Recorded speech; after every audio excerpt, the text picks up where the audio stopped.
backfire. It's an incredibly offensive item, but if you just get global, then Delina gets a decent amount of farm. She can just blow you up instantly. As your judgment at this place, God, he's got a decent amount of farm net worth-wise. He's actually second behind the Queen of Pain. Is this enough of a close gap for God to go for an Orchid of his own? No, I think that as soon as he sees S4 have the Oblivion Staff, he should get something like the Yules. He's pretty far behind right now. If he rushes her for the Orchid, he's going to be probably 3 or 4 minutes behind, and they can't afford to just stay static on the map for 3 or 4 minutes without farming at all. And I just think it's more important for G to have that defensive capability in case he decides to go in. Especially for the late game when the Queen of Pain eventually gets something like a BKB, and you can't just rely on the global silence. Now pushing down that bottom tower has actually opened the enemy jungle up to Team Secret. As you can see, Rise utilizing that one quite efficiently. We also saw Puppey and S4 they're going to dive top, taking some of it. Jump in, Fisher leading the way. Arteezy looks like he's going to be popped here. They use the global silence just to make sure God is going to be fine. S4 comes in, silenced up. G does have enough for a TP out, and there's no stuns coming out from Team Secret. So free kill and a walk away from VP. Yeah, and that's huge because how often do we see Arteezy at 0-3 and 3 right now? At this phase of the game, VP are finally one of the few teams to really just take it to him and contest that safe laner. Luna's a hero that's kind of similar to Gyrocopter, but at the same time, there's a lot of limitations. The hero relies on being able to 5-man group up, and he just doesn't have the farm to be able to do so. And oh, this is going to be sick timing right now because if S4 dies to this is going to slow him down so much. Yank comes in, they manage to get the Fisher just ahead of the jump, double drops, but still not enough. S4 manages to get the blink away. It felt like it was going to be a really tough, like VP had to combo that perfectly. Fisher into both the familiars and the Echo Slam to follow it up, and that just didn't quite happen. Arteezy, he's smoked up. He actually runs into FNG here. They know someone is around. Meanwhile, S4 still managed to pick up the kill there on the Visage. Going back to that bottom lane, though, the Laguna Blade getting put out on Zai, brings him a little low. God has a lot of mana, jump for it, and will start going for Arteezy, locking him down. Beautiful choice. They do not want to let Arteezy get off his ultimate. And that's a 4th death for Arteezy, and although S4 is snowballing really hard on this Queen of Pain, it's still a Queen of Pain. One of the limitations of the heroes, and what it makes it kind of more as like your strong hero, which is getting a lot of farm, is that she still doesn't have a lot of HP, and if you feed a 5-0 spree to somebody like a Stormshirt, all of a sudden they jump ahead of you. Right. So he has to be so careful about how he dives, and there's a lot of different heroes on the side of VP that can punish him. There's Global Silence, DK Phobos is getting closer and closer to his Blink Dagger. He has to be really careful at this phase of the game. Despite what Kuro was doing there, he was actually stopping his wards from attacking the tier 1 tower with Catapult. It still brings it into deny range, and Illidan will deny that tower. Secret also got the top tower in the process. Illidan, that of course, was able to farm up those wards. Looks like he's going to be farming up the Rod of Atos, just like we saw from last game. It's looking more and more likely that she is just going to go for the Bloodstone, but I would really just prefer him to go for even something like the Orchid or the Yule Scepter. He's just going to notice that S4 has such a quick Orchid. It's alright, it's done at 13 minutes. Essentially sub 13 minute Orchid right now, and this is just going to terrorize VP because there's very little that they can do to counter him. G's going to die right here. Yeah, they jump in, already slowing him down with the silence there. They should be able to pick up the kill. Search, run forward, and sure enough, the Orchid pops. And G does go down. So now that they see that Orchid, it's been revealed. You said there was very little options that VP have to deal with an Orchid at this timing. What is one of the things that they can do? They just kind of have to play the guessing game. Like, you counter-initiate wherever S4 decides to go. Oh, Kuro. They needed a Fisher. There it is. DK Phobos finds it at the tail end of... He's actually going to get close to that Blink Dagger, which could be one of the ways they counter.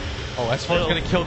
Yeah, they're going to try and chase him down, run him down the last right click. He managed to get him. DK Phobos running forward with the Echo Slam and slow down Puppey. In chance... Oh, no. He stunned up Arteezy from that Lucent Beam. And the Glimmer Cape picked up by Puppey allows him to get out. I was going to talk about that. The Glimmer Cape, in conjunction with the mech, will give a lot of teamfight possibilities for Secret for some of their squishier heroes like Queen of Pain and Luna. Yeah. At this point, Puppey is just kind of using the black hole as a threat more than actually using it. Use it in the early game a few times because you don't want the cooldown up. Because it's kind of pointless to just hold on to it in the hopes that you get into a 5-man fight. Using it for pickoffs is perfectly fine, but in this phase of the game, you're just using the Drummond Cape. Uh-oh, FNG runs right into S4. God's going to be there. He will have their turnaround. They need the familiars to drop. Global Silence going to become up as well, and S4 will go down with the help of FNG's nukes. Incredibly important kill will slow down the Queen of Pain, and a plus side that FNG barely survives as well. And that just gives G 800 gold. He's going to go for the Bloodstone right now. And I think this is just in response to the fact that he thinks the Global Silence is enough to lock him down. Also, he's got the Earthshaker with a Blink Dagger nearly completed, so he just wants to play for the ultra late game. There can be some repercussions for it if he decides to farm out solo, but this just means that he has to focus on his own jungle. DK Phobos with the Tranquil Boots and Soul Ring build will spend a lot of his time farming up the jungle. He just needs another 400 gold or so. He will have that Blink Dagger. Very critical for them to continue to shut down Arteezy, as well as pick off the squishier S4 Queen of Pain. Yeah, Arteezy's still incredibly underfarmed right now. It's hard for him to just static farm in the jungle, or even do the Ancients because he doesn't have Lifesteal or anything like that. They probably need something like a Smoked Roshan, and then drop the Mass Serpent Wards for it, for them to be able to get sufficiently ahead. So what I'd like to see right now is them just go for the Roshan, as fast as they can, drop the Serpent Wards, and rely on the fact that there's no Global Silence, and that's exactly what they go for. Yeah, but the ward is there. Barely spotted out some of the Team Secret heroes, but it was there. And the smoke up, this could be a prime opportunity for VP. This is actually a beautiful Fisher block. Keeping two away from the Roshan pit, to kind of separating these heroes, dodging around Puppey as best as possible, and try and pop Kuro. God jumps in, going for that one. Laguna Blade gets laid out. They manage to bring a couple heroes low. God gets away with that Orchid. Oh, there goes FNG, getting blown up by S4's ultimate. Gets Illidan on the side as well as he blinks forward. Now the Black Hole controlling God while they finish up more heroes. Lil managed to get Arteezy towards the end as he's being chased down. God jumps forward ahead of S4, trying to get out of this one, but the Malphus is there, stunning him up. Uses Soul Ring for the last bit of jump. There's an Invis room, but he can't quite get there in time. S4 will get the kill, triple for him. In the meantime, Zai brought a little low, but Lil did manage to get away with DK Phobos. That was just really good team play by Secret. They help each other out for as long as possible. It takes way too long for Kuro to die, and I think they just entered the Roche pit again. They didn't even drop the wards the first time around. Arteezy's about to respawn in 6 seconds. This is an easy go for them, and you have to go for this objective if you're Secret. It's just so much safer. Arteezy, you can't just expect him to farm for the next 4 or 5 minutes to catch up. You just have to start taking objectives. DK Phobos, he's already making his way to the Roshan pit. He's so close to that Blink Dagger. Zai's actually incredibly low. He's at 250 HP. If Roshan hits him once right here, almost getting it. They need just a long-range nuke. FNG, he gets it. Lil, with the one familiar, jumps inside the pit, gets that kill. Now FNG, kind of stuck here. Puppey's actually going to be silenced up. Global Silence on top of that one. Illidan really wants this kill, but the Glimmer Cape's keeping him alive. Meanwhile, S4, he's inside the pit against Roshan. Mano a mano, but he's got to blink away. Arteezy, he turns around. He doesn't have the ultimate. No defensive measures once here. He gets taken out for the 6th time this game in 17 minutes. And Roshan down to 2k HP. Team Secret, looks like they're just going to have to give this one up. Oh, this is going to be so awful if they lose this. G's about to get a Aegis right now. It's so low. It's so hard for them to kill him in the first place. They had to commit so much to it. And VP, I don't know how they did it that second time around, but they managed to snag the Aegis. And the Global Silence still being up for Illidan, I think, is what gave them so many opportunities. And now they've just got huge upgrades in their next teamfight potential. I mean, G having that Aegis, allowing him to be able to jump in and murder one person and bounce back up, knowing he has that second life to rely upon. And you also have the Blink Dagger now for DK Phobos with a level 2 Echo Slam on top. Prime opportunity for VP to really take control of this map now. Yeah, Secret just need to build up some sort of net worth on their core heroes. If you're taking a look right now, Arteezy is below the Darkseer net worth. He's just at 4k at 18 minutes into the game. He's got absolutely nothing, and there's no real prospects for anything either.